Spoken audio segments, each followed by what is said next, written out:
Yes, people, what is going on, everyone? It's Mike back again. Match preview. It's Everton against Barcelona at Bournemouth. Do you know what, yeah? After Tuesday, you just don't want to play them again, do you?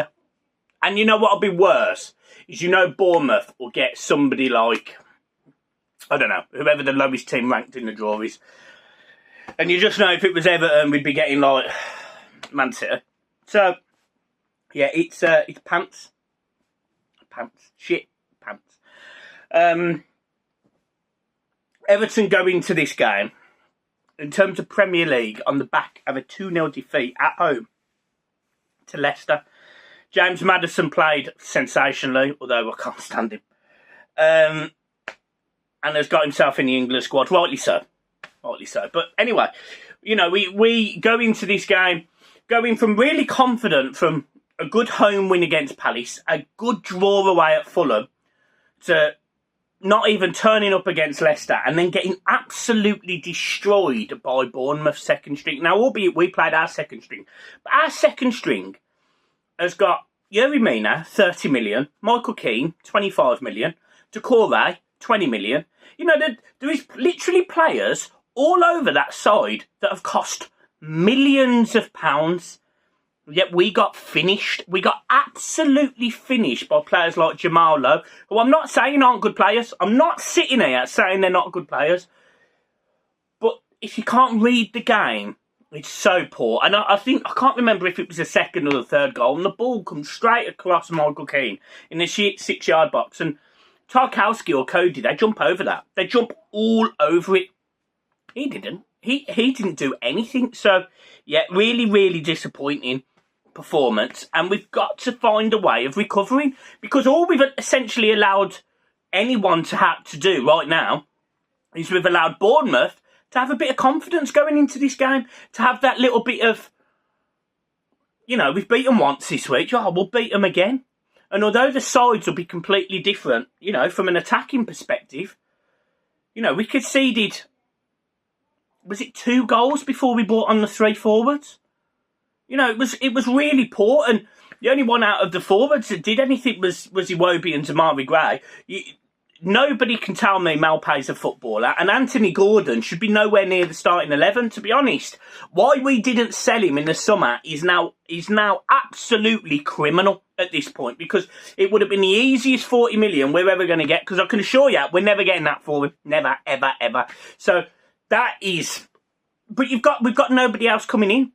This is a Bournemouth side that have conceded 32 Premier League goals this season. And Everton won't score. Everton won't score. Well, I mean, I'm saying that. My score prediction hasn't come out yet. But we might not score. So it just disappoints me. I saw on the overlap the other day, I heard Jamie Carragher and Baz from Toffee TV going on about the midfield. And Baz says the midfield's not the problem. And I agree with him. The midfield isn't the problem. We need to sort out how we're playing positionally, but I don't think the personnel in the midfield are the problem. I think Onana could probably do with coming out of the side. Ladrissa Gay hasn't been as best as he can be, but equally, he certainly hasn't been as bad as we was at times in midfield last season. So, for me, you've got to bring James Garner into that side for this game. You have to.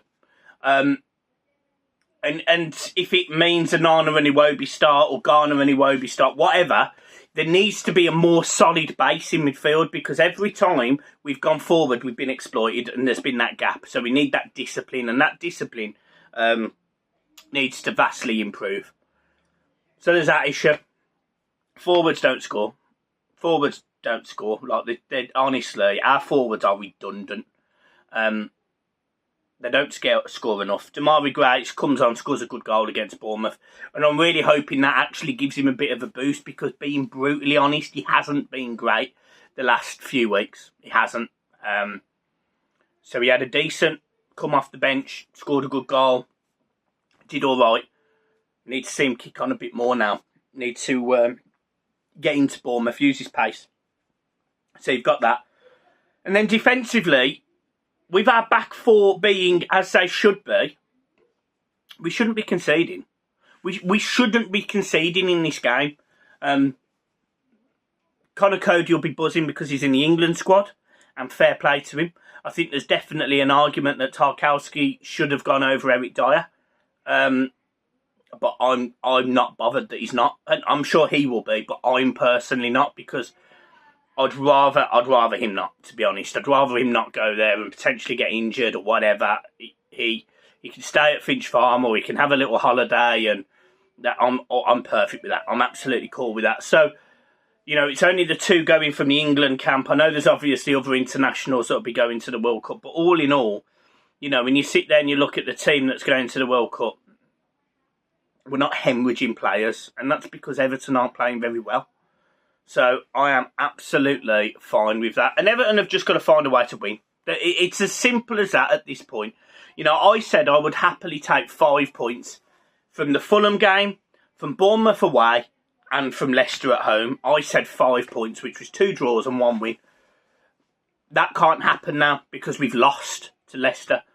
But as a result, I'm expecting Everton to go and beat Bournemouth this weekend. I'm expecting a reaction. I'm expecting Frank to have told them.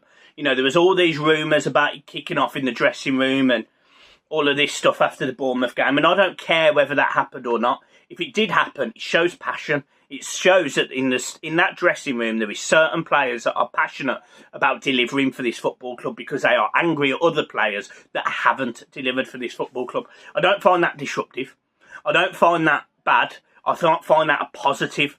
I want my manager to come in and say, do you know what? They've let you down. And I credit him. He did say that. I'll caveat that. He was part of the issue. His tactics were wrong. His substitutions at the wrong times were pants. If he'd have made them subs at 45 minutes, I really do believe Everton would have been back in the game. But he didn't. He waited until we were 2-0 down. And I've mentioned this before on this channel lots of times because we've had lots of managers that do the same thing. And it is about reactionary against proactively. And I want a proactive manager that assesses it at half-time and goes, do you know what? We need to make a change here, or we need to make a change here. And to do that, we're going to have to move him over here. It is common sense if something is not working to try and fix it. And the first available opportunity in most worlds, albeit you could make a sub in the first half, is half-time. So do it. Make the change. At the minute, Lampard doesn't seem to do that, and that really annoys me. But it is what it is in that sense. I can't sit there and shout at him and say, make a change, because he won't listen to me. Obviously, who would? You know, some obesity sitting lads in a, you're not going to back this. You're not going to support this. So Lampard needs to have a serious look at himself as well. Bournemouth will be confident, and they have got some decent players who can score goals, even off the bench. Attacking wise, they've built a fairly balanced side. You know, I was also impressed with players like Stacey, for example, in midweek. I thought he had a great engine on him, up and down. Jamal Lowe really impressed me. There was a few players that just were in and out that were solid, and even defensively, they were all right. It was all right, albeit Everton didn't really lay a glove on them because they didn't have enough shots to target. You know, it doesn't help when you've got Tom Davies being played through and managing to put it wide rather than towards the goal. It is literally easier to shoot at the goal than put it where he put it. But, that's twice he's made some stupid decision in front of goal. The other one was the Man United game, and I seem to remember him missing a sitter towards the end of the season as well. So you've got those issues. Lewin's out again. Like, literally, he gets on the grass, he plays twice, gone, legs snapped, whatever's happened to him. So that's poor. So we've just got to find a way of winning. And I don't know where it comes from. I don't know how we do it. But it might be set pieces, good balls into the box, because that's another criticism of our wingers. Good balls into the box. Tarkowski, Cody, get on the end of it. Everton win. Score prediction, I'm going 1-0 Everton. And that is hope. That is absolute hope. Hope for 3 points.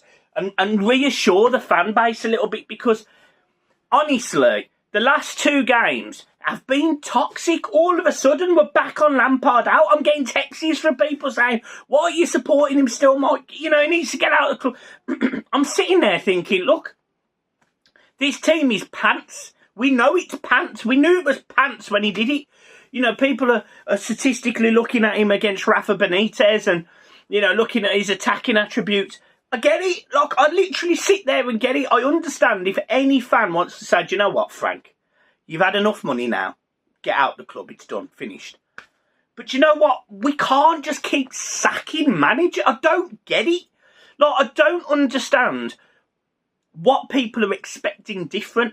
And it's not about ambition. It's not about wanting to be better than we are. It's not that. I am the most ambitious fan in the world. I want us to be top of the Premier League. I want us to be playing in the Champions League. And I believed all of that would happen when Farhad Moshiri come in.